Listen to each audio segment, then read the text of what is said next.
Hey everybody, welcome to episode 4 of this special side pod we're calling Finding Our Tribe Presents Jedi in the Classroom. We're on YouTube, we're in a podcast, we're casting. No, I don't have it there. We decided we're going to start this one with a little bit of a show and tell. We had some pre-podcast bragging by Fabian. So why don't you start us up, Fabian? What do you got to show us? This is why it's important that you guys not just listen to the podcast, but actually watch us. Lecturing us right now? Yeah, this is a lecture. Let me start my show slides. Us what you got and let's move on. Okay, so no, but this is why it's not going to be much fun for people that are listening to this, but for people that are watching this, here you go. It's a comic book, a Marvel comic book. It's a tie-in to Galaxy's Edge, to the opening of Galaxy's Edge. Sorry. And it's about how a bunch of stuff ended up on Batuu and the Black Spire Outpost. Like, for example, why the Millennium Falcon is there at the moment and stuff like that. So it kind of tells like a story. Can you buy that somewhere? You should be able to buy it. It says it was a limited run, but I'm pretty sure it went on sale everywhere. So you can probably find it in like comic book stores. I don't think it's like. But the way you presented it was, have you guys read this? Like, of course, because or at least heard about it. But it's cool because there's like they wrote a bunch of stuff for Galaxy's Edge that they released in books, but they also have comic books, and it's cool because it brings like Doc Ondar is in there, who owns like that store, that shop, Doc Ondar's. What is it called? Doc Ondar's. I'll just say Doc Ondar again. Den of Antiquities. Sam Kim. Den of and. Doc Ondar's Den of Antiquities, and it kind of goes like you get to know Doc Ondar a little bit more, and like some of the scum that visits Batuu every once in a while. We're done with you. Jamie, what do you got? It has Chewie and everything. It's cool. I have something that I won on Twitter by one of the artists who did some of the art, but this is postcards with all women from the galaxy. And there's it looks like a lot of postcards. And really cool postcards. Like frameable. That's so cool. That's rad. How many are there? There's 100. Wow. Okay. Yeah. So different people like Ahsoka Tano and, the ones that we know and love. And then some more smaller characters, but really cool. Is it like one postcard per person, or does it like feature multiple? Yes, that's how postcards work. No, does it feature like Leia like 3 or 4 times or whatever because she's a more important she's only in there once. Okay, that's fine. So so here's another woman. Oh, here's Rey. Oh yeah. Okay. Rey. Wow. We have Rose Tico. Different women. So it's that's awesome. Yeah. Okay. I got something too. I'm going to show it too. Okay, so for most of you, you won't be able to see this because. And it's cutting out. I hope my internet is not crapping out. And or when I got this when Mandalorian first came out, because really the only purpose was to bring it into Fabian's class as a co-teacher and say, aha, I have this and you don't. And now it's a fixture in my whole class. Yeah, I have a bunch of Funko Pops too. And you never brought it because COVID happened, and then it just never made it. I brought it a couple of times. I brought it and just like left it next. I did a couple of times. Oh, when you I probably was blocked there, it out because it was so hurtful. Yeah. Oh, maybe. All right, show and tell. Well, that's awesome. But just to jump on Jamie's point, Women in the Galaxy, there is this artist who drew a picture, like a painting that you can buy, like it's like a lithograph now or whatever, of like all the women in the Star Wars universe. It's really, really beautiful. And I wish I knew the artist. I'll look it up and you guys can click on it in the show notes. Great. Our show notes, man. That's going to be like a book today or last time, amazing. This time, separate podcast. Okay. All right. So today, let's just jump in. We are going to be talking about kind of the next step. We've done theme. We've done like how to engage students. We've done multi-sensory in the classroom. Now it's like, okay, let's get down. Let's get down to the nitty gritty, as Nacho Libre would say. And let's talk about XP points, ranks. I am a newbie to all this, so I am just stealing everything that Fabian has done. Yeah, I've turned mine into builders. Like Legos. So like you're a Lego, you're a beginner builder, you're a skilled builder, you're an expert builder, and then eventually you're a master builder in rank because I was just trying to copy what you did, but make it relevant to mine. But in coming up with how are you going to do XP, how much XP, how do you use it? Let's just start talking about it. Jamie, go. Okay. So XP is a mechanic you can use. My XP is not tied to grades in any way. So any XP that they earn is usually done through side quests that are not graded, which frees me up as a teacher, because then, I don't have parents like calling me saying, how come my kid didn't get any XP and, this other kid did. Explain yourself, teacher, who's doing this for free. Not that I want parents out of the game. I want them to be interested in it, but I don't want them interfering with like how we play. Yeah. And so anyway, so they earn XP points, and then mine are all tied to, of course, Star Wars. So when they arrive in class, they don't have any ranking at all. And then they do a break-in on the first day of school, and then they become a Jedi initiate. I have 5 level 1, 2, 3, 4, 5. And then after that, they move on to a Padawan, 5 levels of that. Whoa, yeah. And then they move on to a Jedi Knight, 5 levels of that. And then Jedi Master, 5 levels of that. Yeah. And then after that, each individual ranking has a different name. That's awesome. And how likely are they to make it through all of those different rankings? Pretty likely? Well, I make it really hard to get all the way to the end of Master, although I do have one student that is a Jedi Master 2 right now. Yeah. I have like 3 students that are Jedi Master 1. And I have I think just about everybody is at least a Padawan or a Jedi Knight. So you're hoping that most won't make it all the way? That only a few will make it to the end? Yes. Oh, interesting. Yeah, and I haven't had anybody make it past Jedi. No, I had one person make it to the first level after Master 5. What's the thought behind that for you guys? Like when you guys do stuff like that, why not make it more achievable? Just devil's advocate a little bit. Why not make it more achievable to get to the end? Well, I want mystery. Yeah. I think so too. I think it's more about that, where it's like, ooh, I know that it's theoretically possible, because in games like role-playing games or whatever, there's like so many levels that you can achieve, but there's really essentially no way to really reach the highest level unless you spend like way more hours on it than you should, really.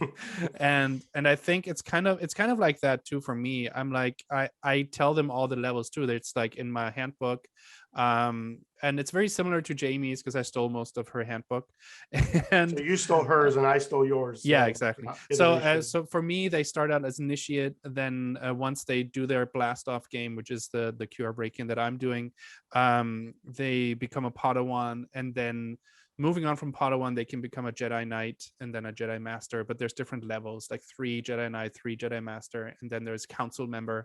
That's like the highest they can reach, and which I don't think anybody has ever reached so far. You kind of always want them to keep reaching for the next, and if you don't have anything next, then they won't keep reaching. Make it seem attainable, right? So make it feel like it's right there and they can get it, but just hard enough to. That seems so weird to say. It seems mean, right? Right. But it's not when Jamie the says. I bet you if Jamie says it, it wouldn't be as mean. But when you say it, when I say it, it's there. It seems like it's right there and it's attainable, but it's really hard to actually get there. Because so, Jamie, how much do you have in between your XP points?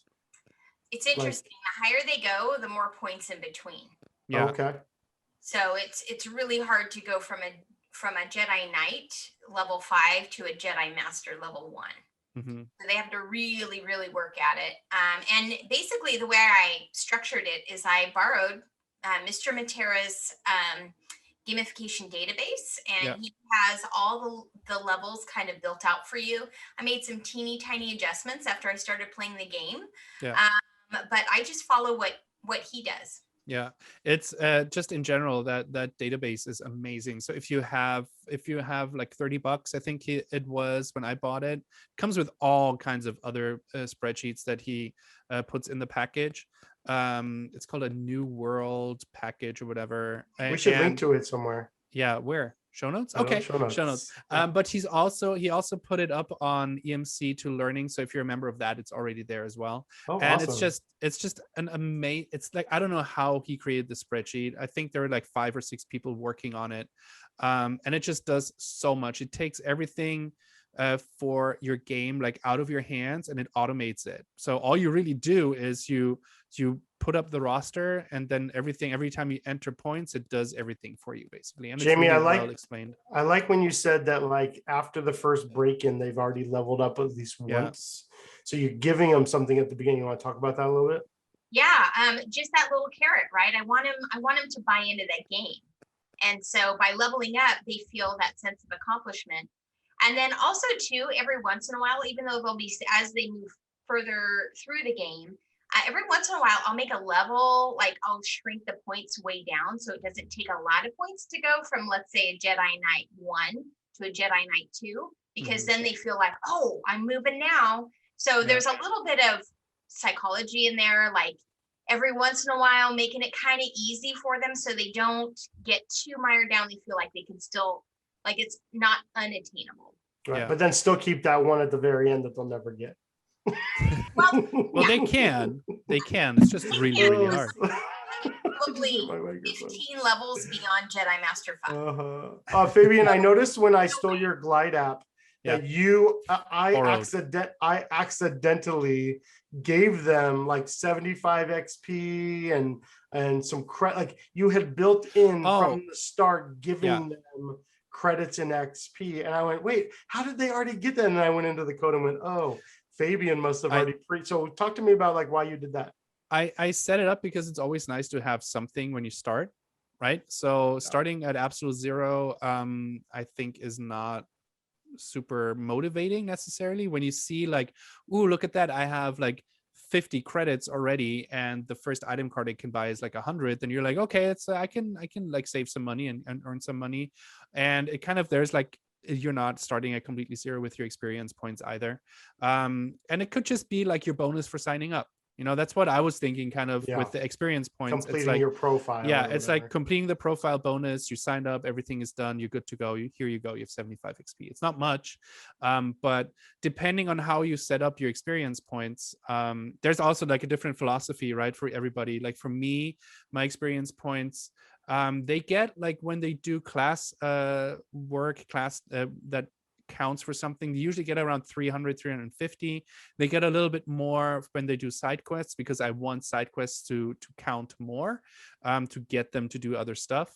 But there are people out there who like give them thousands of XP of experience points, right? So if this is overwhelming for everybody, we kind of feel like we want to kind of break it down a little bit. So you've got some rankings, right, that they can move up to. You want to create some attainability. You want enough of a gap that it's a challenge, and then you're giving them XP. Now, Jamie, you said you only give XP for side quests. Fabian, right? Isn't that what you said? Yeah. Yes and no. Okay. So, okay, go. For example, I might tie a game into the work that they're actually doing that's getting like a formal grade on. So let's say they were working on some sort of brief constructed response or something. And maybe I added a time element or something, or they have to build something. So then I might tie XP to like, okay, well, if you let's say they had a time limit and they had to write so many sentences. I don't know. That's not a very good one, but let's just for the sake of say they had a bird and the bird was it like an egg? Yeah. but I'll tie like the game part to, like if you built the tallest tower, then you get like a 50 XP bonus. Mm-hmm. That kind of thing. Okay. Yeah. Awesome. And Fabian, what about you?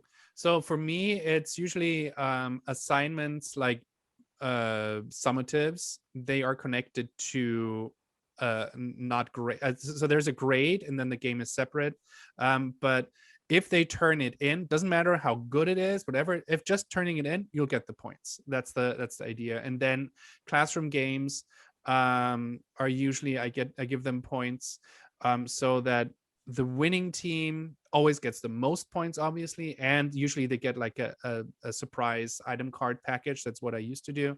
And then the others, instead of like 300, 350 points, they get like 100 points, right? Or 50 points, just so that everybody gets something, but the winning team gets more than anybody else. Yeah, you bring up a really interesting point about your assignments in your game being separate from your assignments, but still awarding. And does that ever get confusing for either of you guys in your classes of It's not like they have to get an A to get the XP. If they turn it in, they get the XP. Do you guys ever find that students can't track with the difference? Well, if you have a leaderboard that the kids can see, they can see the XP ticking up.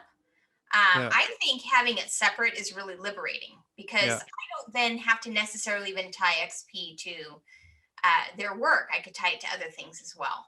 Yeah. You know? Like behavioral or anything. I could. Yeah. Or bring in something back, like if I want them to bring like a form back that needs to be saved, other things, just organizational stuff. Yeah. A little bit better. You mean I might be able to get all of my emergency cards back the week they're due, that first week of school? That would be amazing. That's not after the first semester is over. Right. So for you guys, a little hint on that, award the most XP for bringing it back first. Okay. And then have it tick back as the day's gone. They'll still get it. Yeah. But maybe the first, if you bring it back the next day, it's 50. But you're also working with a different demographic than we are. We're working with middle school, and you're working with elementary school. True. So for us, it's like literally, wait, you gave me what? And then they ask you for another one and another one and another one, and then they look in their backpack, and it's like 15 different ones. And every day at school they have to fill out a little yellow sheet, and then they have to show every teacher like they took their temperature, they don't see any symptoms, and some of them dig through their bag for 10 minutes to find the yellow sheet they've used in every class that day. I'm like, where are you looking? It's like Mary Poppins, but you're like, where are they? Where does this come from? Yeah. But pin this on your shirt, so then all you got to do is just come in, and there it is. So maybe tying the XP to motivating things you need them to be motivated to sounds like it would work. It does work really well. I wouldn't do it too much, because I don't want that to happen. But yes, occasionally, yes, if it's something really important. Got it. Yeah. Okay. Well, then lastly, we're kind of this is a I think debated topic in our group of whether you use some sort of point system as well. I know Fabian does, and I know that Jamie does not. So let's end here with like, why do you do? Let's start with Fabian. Why do you use credits in your class to purchase things? And maybe Jamie, why? Maybe don't. So Fabian first. So I started doing that because I wanted them to not only get item cards from classroom games. I wanted them to be able to buy things, like if they wanted to really sit on that couch, which was really disgusting, but let's not talk about that. But if they really wanted to, they were able to do that. And if they were fast enough, they could buy it, but they could also still win it. And I just wanted that to be part of the game where they can just like pay the money and get whatever item they wanted. Not all of the cards were available. The special ones I kept, and I showed them. I would have like a folder or whatever, and they could see that those exist, but they weren't necessarily able to buy them. And I started out with using XP, and that was mostly because I didn't have like a money system developed yet. So it was just about like, okay, you spend like a bunch of experience points, and you were spending your XP. Yeah, they were spending it on cards and things. Yeah, but then again, it doesn't really make sense, right? Because the experience that you gain, you cannot really give the experience away. You sit on the couch, you lose some experience points. Yeah, that's not really possible. But it was just a quick way of starting like some kind of monetary system, and then I just incorporated that into the game. All right, Jamie, let's do the other side. So I tried using a monetary system, and I just could not make it work. It ended up really like making it heavy for me on my end, having to, even though I had the Matera database that would track all of that, but then like setting up a store and then having kids buy things, and it was just like kind of a nightmare. Yeah. And so everything's randomized in my classroom. Yeah. And then I have item cards that allow less randomization. Yeah. So explain randomization really fast. Literally, I have a stack of cards that are powers, a stack of cards that are items. Let's say they beat the boss, they come up, they can pick either a power or an item. A random card from each pile. Yeah. Okay. It's really easy. I don't have to think about it. Yeah, and I would do that too. I would have like a stack of cards, and then I would just like fan it out, and they could pick one. That, or they could win like a pack that is like a mystery pack, and then they would open it, and They would see like in the beginning of the boss battle or whatever, they would see like, ooh, there's a I think it was still Jamie's turn to talk. I think but yeah, it just randomizes it very nicely. And awesome. I think that's a cool. And a little hint, if you are doing some sort of like stack of cards, we call them blind bags in my class, and they really like it, or blind loot. I wrap it in aluminum foil to give it a little bit of a fanciness. Yeah, I put a sticker on it too. Each card is wrapped in foil? I take a stack, like let's say I want to give a whole guild 6 cards. I'll make a stack of 6 cards, wrap it in foil. Maybe they get a couple to choose from, and then they pull the one they want. Fabian, did you steal that from Jamie? Because you did I don't know.